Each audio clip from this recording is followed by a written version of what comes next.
Deku finally returns in the manga and his fight against Shigaraki is raging furiously. But there's a serious problem. Deku can sense that All Might is dying. All Might continues to battle the overpowered All for One as he prepares to sacrifice everything for Deku and the next generation. This chapter was so dark and yet so wholesome at the same time, so exciting and yet so tragic, and we need to talk about it. You guys know the drill. If you enjoy my MHA content, you want to see more in the future, leave a quick like and comment right now to help me out with that YouTube algorithm. And if you're one of the over 50% of people who watch my videos but haven't taken the time to subscribe yet, we are getting close to that 2 million subscriber mark. So now is the best time to subscribe and be a part of that epic goal. Finally, this video will contain MHA manga spoilers, so please proceed with caution. You have been warned. In the previous chapter, the epic battle between the ever younger All for One and Mecha All Might escalated even further. All Might showcased more incredible abilities that his special armored suit possesses in an attempt to rattle All for One mentally and distract him from his main mission, which is to reach Shigaraki. All Might has been using young All for One's emotional instability in order to get him to take his focus away from Shigaraki, and the strategy seems to be working. All Might began outright mocking his opponent on multiple occasions, and All for One seems to have taken the bait, since at one point he randomly activated 6 different quirks at the same time, causing a massive explosion. There wasn't necessarily a logic to using these specific 6 quirks at the same time. It seems that All for One is kind of losing it, and the rage is leading him to just explode with different quirk powers. Now, you might think that rattling All for One a bit isn't really a big deal, but as we learn in the latest chapter, this might actually turn out to be crucial for the outcome of the fight. It seems that the more power All for One uses, the faster he is rewinding himself out of existence. And All Might's strategy seems to be goading All for One into using as many quirks as possible in rapid succession, which will hopefully lead him to rewind himself out of existence before he has a chance to reach Shigaraki. In the last chapter, we saw a quick flashback of young, quirkless Toshinori seeing pro hero Nana Shimura in action as she took down a bunch of villains. Despite being just a quirkless student, Toshinori also wanted to help defeat the villains by attacking them with a metal pipe, which surprised Nana. Since this scene reminded me so much of the moment that All Might saw a quirkless Deku trying to save Bakugo from a villain, I speculated that this could be the very moment that Toshinori and Nana met for the first time. The latest chapter seems to confirm my speculation because we begin with young Toshinori following Nana as she walks away and asking her to make him her disciple. So yeah, it seems like this is the first time that the two of them met, and it was because of this meeting that Toshinori eventually became her disciple and inherited One for All. Just like Deku, the fact that Toshinori was willing to risk his life to fight against villains despite being quirkless is what led to the current holder of One for All to notice them and take an interest in them. Toshinori continues to ask Nana to accept him as her disciple, but she says no because he is quirkless. She tells him to just take that metal pipe and go protect his own family.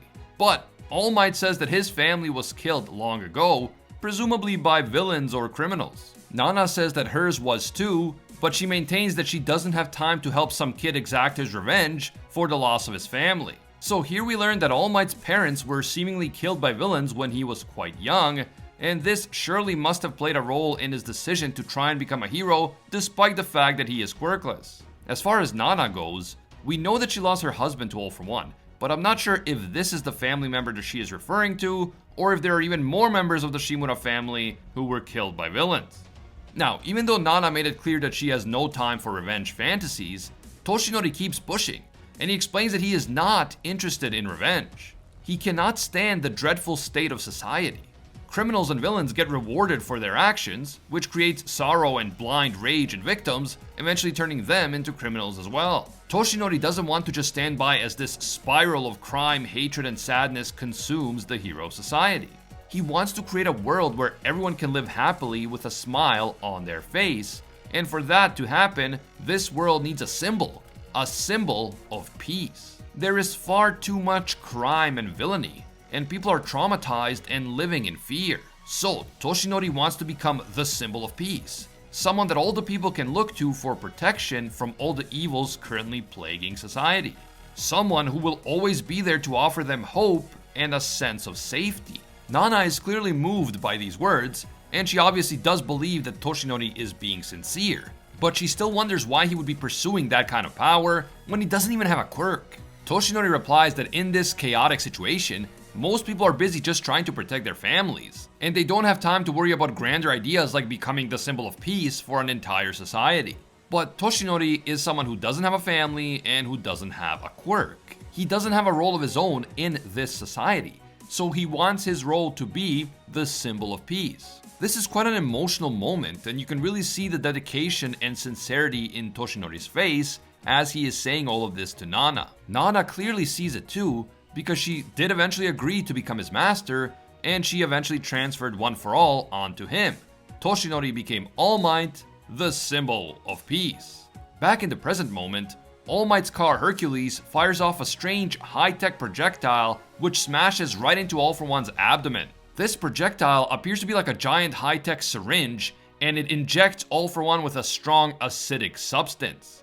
All Might names the attack after Mina Ashido, aka Pinky, so we can assume that maybe she provided the acid for this syringe. As All for One's body begins to take damage from the highly potent and corrosive acid entering his body, All Might mocks him again. In the last chapter, All for One had referred to All Might as garbage, but look who's rotting now. All for One and All Might continue their battle, and they eventually crash violently into Tatooine Station. Tsukauchi and the police are worried that the fight is coming dangerously close to the UA. But thankfully, All Might is still managing to keep All for One busy and away from Shigaraki and Deku. In fact, after more fierce fighting, All Might finds himself on top of the very same roof that he and Deku had been on top of in the first chapter, back when Deku first asked All Might if he could become a hero despite being quirkless. Now, even though All Might has been doing a fantastic job holding off All for One and keeping him distracted, he has still sustained some serious injuries during this battle. His armor is damaged all over. He has broken ribs and other injuries across his entire body, and even his respiratory system is beginning to malfunction. But even though he is in very rough shape, All Might refuses to give up. He remembers how Deku rushed in to save Bakugo even though he was quirkless, and he remembers what Stain said to him about the role of All Might, the symbol of peace, within the hero society. And so, All Might gets to his feet and he faces All for One last time. After all, the man known as All Might could not live his life any other way.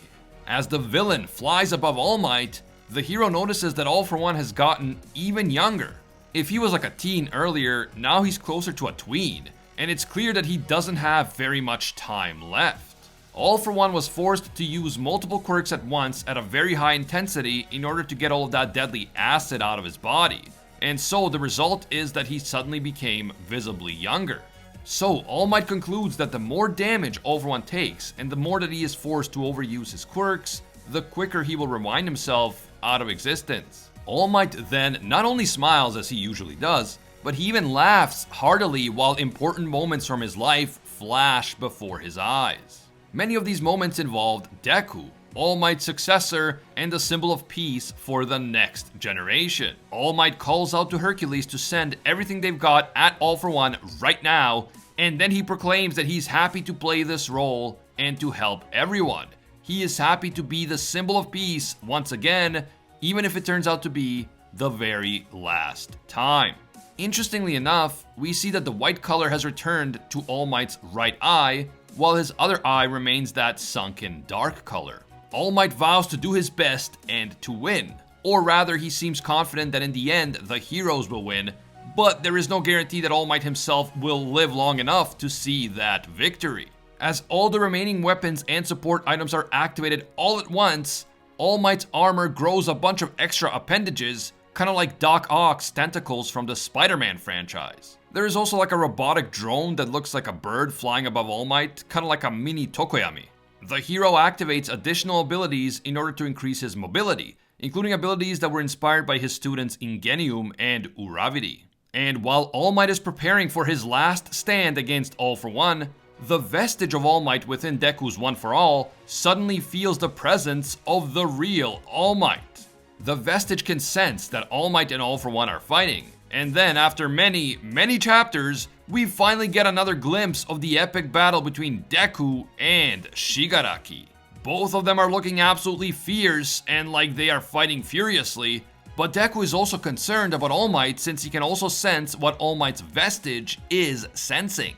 The final page of the chapter features All For One looking down on All Might as All Might thinks about Deku, referring to him as young Midoriya Shonen.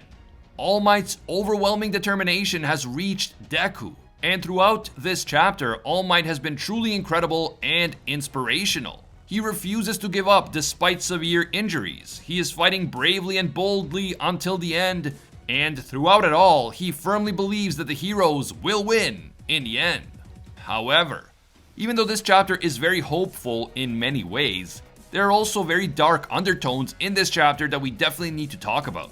In the previous chapter, I mentioned that there were a lot of death flags for All Might, but in this chapter, that is taken to a whole new level. We got the full flashback of All Might's first encounter with Nana and how he won her over by telling her that he would sacrifice everything to become the symbol of peace. We saw clearly that All Might is seriously injured, and yet he is still pushing himself to keep fighting All For One. In fact, he is even having respiratory issues and blood is spewing from his mouth, so that is certainly not a good sign.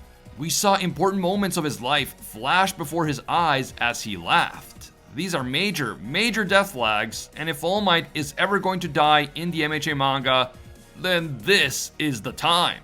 If All Might sacrifices himself right here and now in order to prevent All For One from reaching Shigaraki, it would be both a symbolic heroic sacrifice and a way for him to pass the torch to the next generation. After all, even if All Might can take All For One down with him, Shigaraki will still be out there. So that means that All Might is still trusting Deku and the next generation to bring the fight to an end after he is gone. And with All Might's vestige noticing that he is in trouble, I can definitely see this being the end for both All For One and All Might.